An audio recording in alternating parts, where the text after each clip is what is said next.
Hey everybody, OK Fixer here. Welcome back to my garage. This is probably going to be another month-long video, but I got to start somewhere. Okay, I have the Beetle all in prime. I have the interior primed. We're going to have to do a final sand on the inside, and we're going to paint the inside under the trunk, under the fenders, under the fender wells, under the hood, and that kind of stuff, and get it ready, and the door jambs, and get it ready for the outside to paint. But this video is going to be me painting the inside. So got that done, and now I'm preparing some paint. We're going to go with a red and a cream, a kind of a crimson and cream insert, crimson all around and cream insert, just like my blue and white 67 was. So we're in the throes of mixing some paint. I've got several different paints. I got a white here that's a little bit darker, compromised of kind of darker whites, almost gray. And then I've got a white here that's almost a cream. And I think what I'm going to do is I'm going to throw a little bit of this. I have some Corvette yellow. I'm going to put just a tick of yellow in that and cream that up. And then we'll mix up our red as well. Well, with the magic of the video, it's about 3 months later. The heat's broke, so I'm going to start narfling this Garfont. What I'm going to do is I'm going to take off each fender, sand underneath it, really boring stuff, sand underneath the fender well, and go all the way around, and then I'll start sanding on the interior. I painted this under here with this 2-part primer, and it's harder than the hubbles of hell to sand. So I went and knocked down the shine on it so the paint will stick with some 80, and it gets plugged all up with 80. So we're going to take this one out on the porch. We're going to do one at a time. There'll be 4 of these out on the porch, and I just have the raw car and be able to pull it out and sand a little bit, push it back in. And once I get everything sanded, I'll metal, prep everything, and then roll it out in the backyard, and I'll be able to start painting.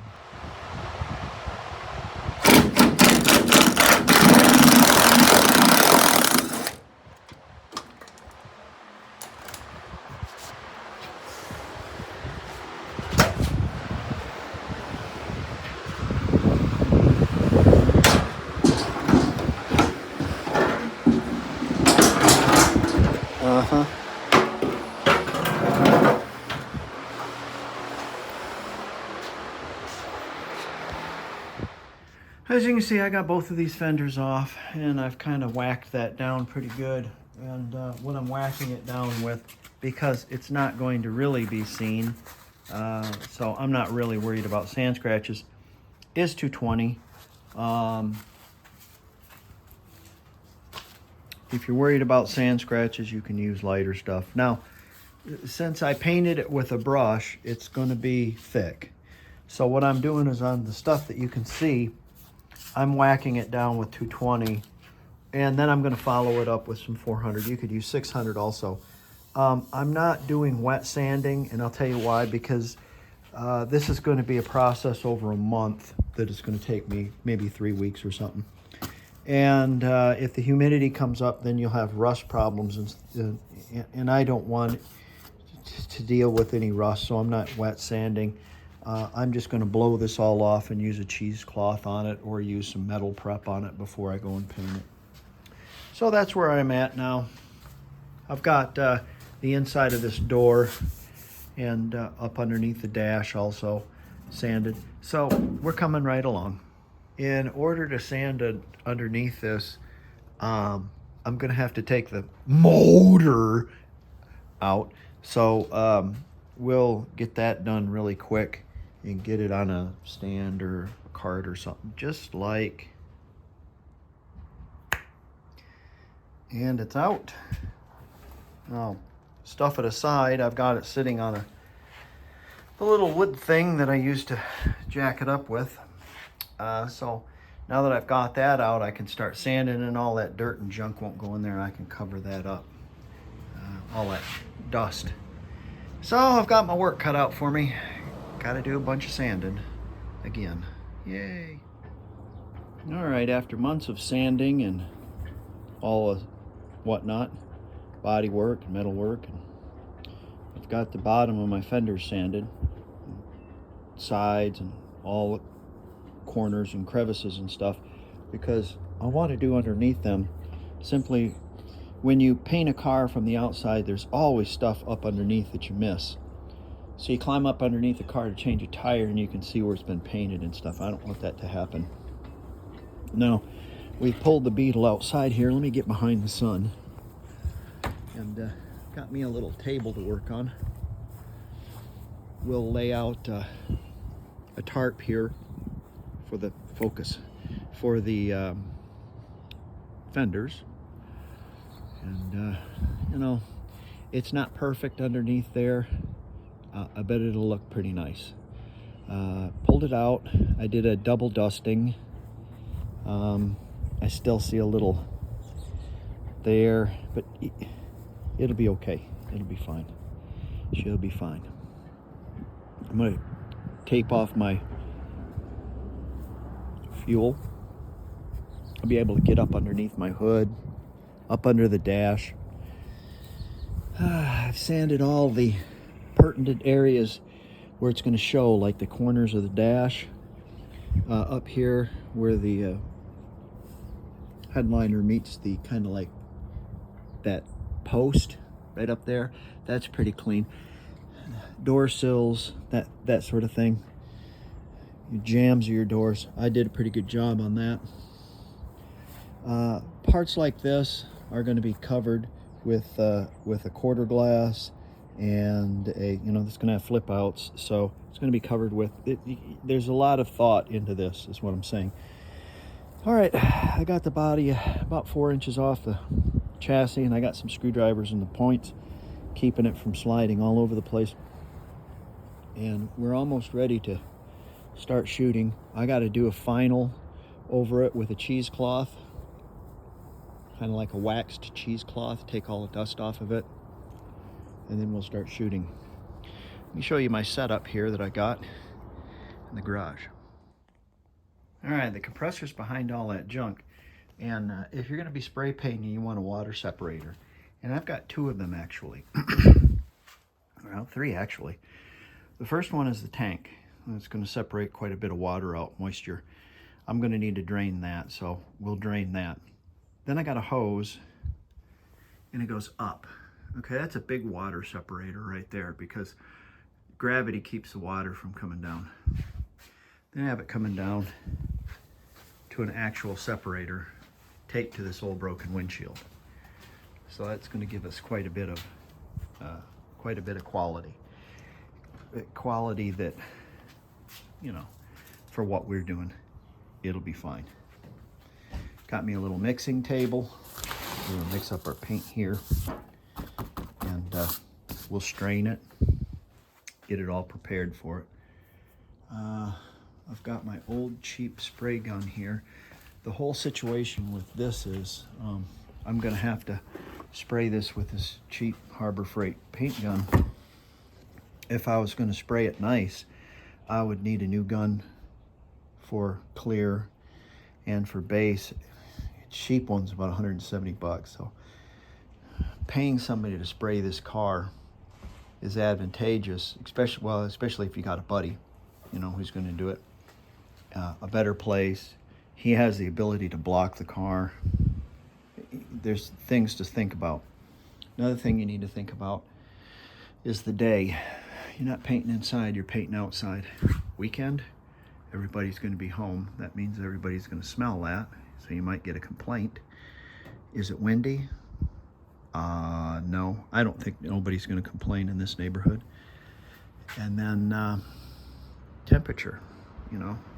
So it's a little cool right now, but it's not 100 degrees. That's why I'm painting. I don't like to paint in the sun when it's 100 degrees. It's not good. So I'm going to use it's going to be about 75, and I'm going to use a medium reducer, so it should be just fine. All right, let's get Get after it. When you're shooting with a full cup, you have to think about what you're doing. Because you can't turn it upside down. If you turn it upside down, what'll happen is, of course, the paint will spray out. I got my nozzle a little wrong there. I need to straighten that out, but it's be okay for underneath here. And what we're doing is we're just kind of covering, not anything big, but we want to make sure that all our, I'm sorry I got this mask on, it's kind of reverberating. We want to make sure that all our dark spots are covered. And we'll give 2 coats on that. And so we're not leaning over. We'll concentrate on the fender wells first, and then we're not leaning into, if that makes sense to you. All right, let's I'm gonna do my inside door jambs last, because I have to crawl inside, and it's less chance of me dragging my body across the the paint, but you get the idea.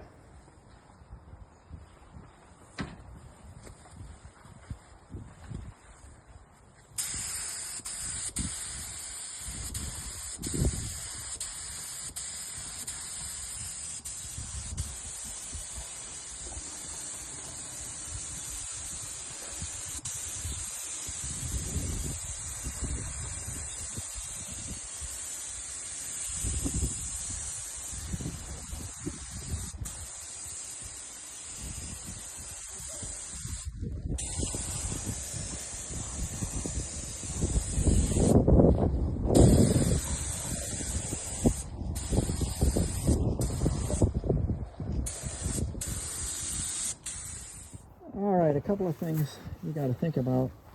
On my doors, this is all reverberating, I'm sorry, on my front fenders. I don't necessarily do it on my back fender,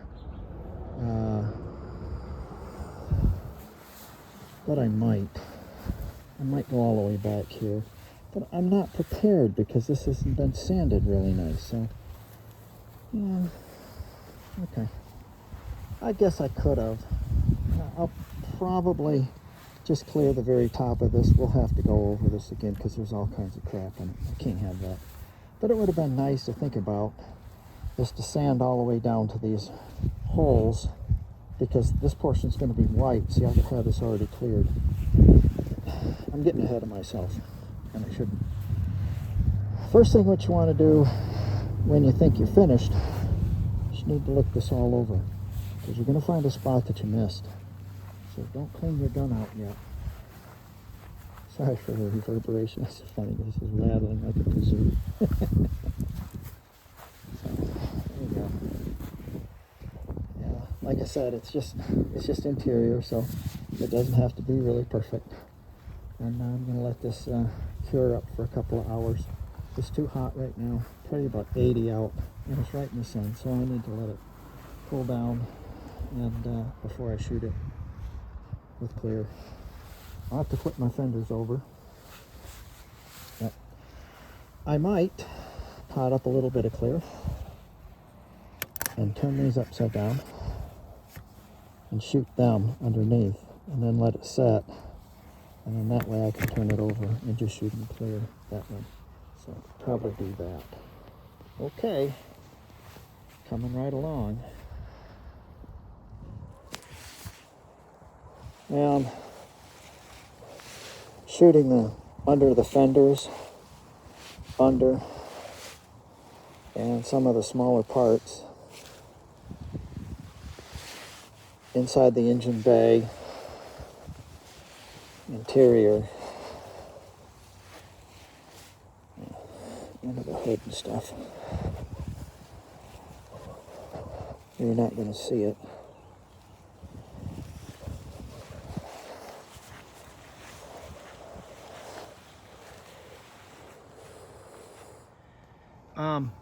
Can't tell you how important it is to pick a nice day.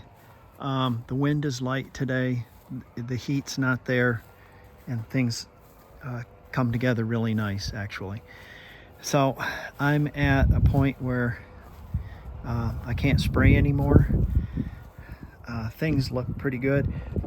Yeah, there's some rough spots on the dash, but remember there's a dash pad that covers it. Yeah, there's some rough spots down there, but the carpet covers it.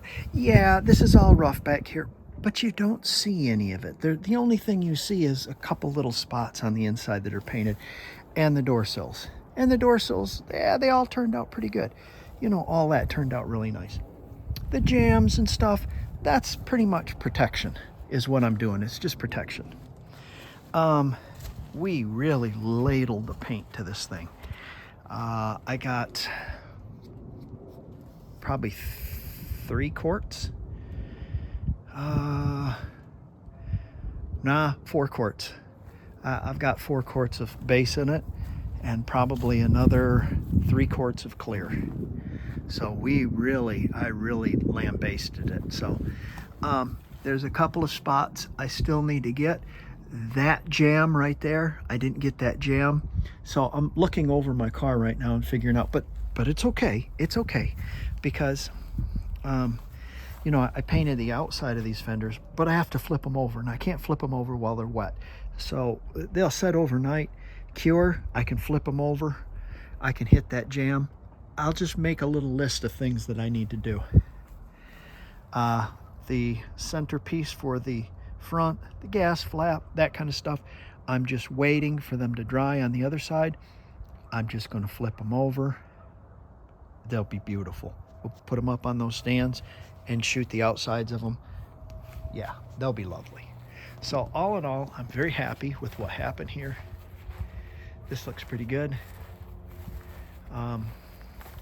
We'll touch this up tomorrow and get the fenders on it and get it back in the garage because it's supposed to rain in the next couple of days. And I need to set an appointment with where I'm going to take this, which is, it's not too far that away. So we can just hook onto it with a car and tool it right over there.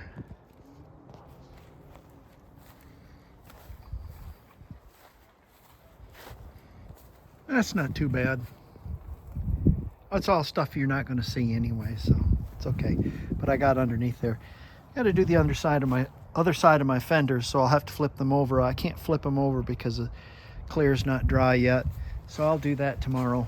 But you know, painting the engine bay and all that good stuff like that, making the car all red inside, it's good. Well, I didn't make the whole thing inside. I didn't want to waste all my red, so I had some silver left, so I shot the back end of it kind of silver. So but it doesn't matter because it's all covered, you know. Just doing the jams and the doors and stuff, that's where we're at. So I got a little bit more clear to do, and that's about that. The new clear I bought sprayed really well, I thought anyways. You might think different.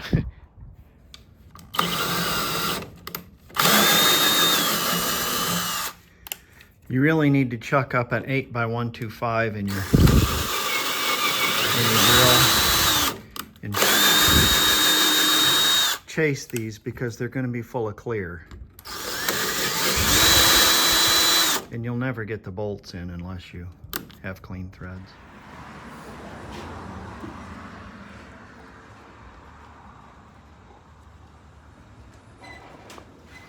I have to pull this out,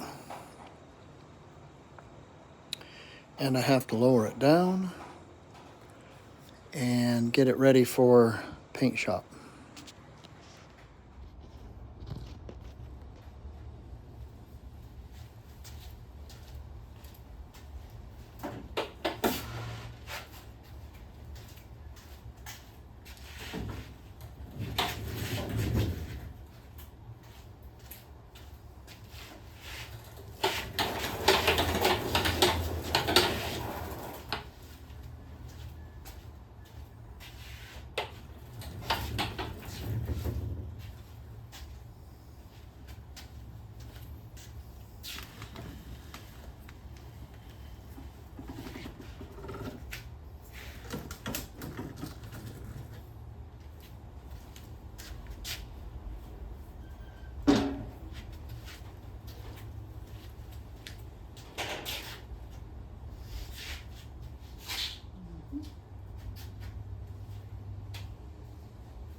All right, this is going to be the end of this video. I'll get it out.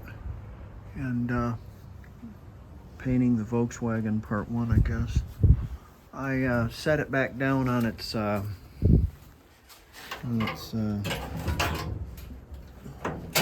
on the chassis and put a couple bolts in it. I just put the front bolts under the hood, and I just put 2 bolts right there. I don't need anything more. It's okay. It's not going to move around. It's just going around the corner anyways. And yeah, I put the steering wheel in it, and it just kind of fudged everything together so I can steer it behind the car. I've got a plate on the front. I'll show you in the next video. I got a plate that bolts to the front beam, and then I got a hitch, and it'll go right on the car, and just drag it behind the Nissan. And I'm only going a mile, so it ain't no big deal. But we got it all cut in, and we got it ready to go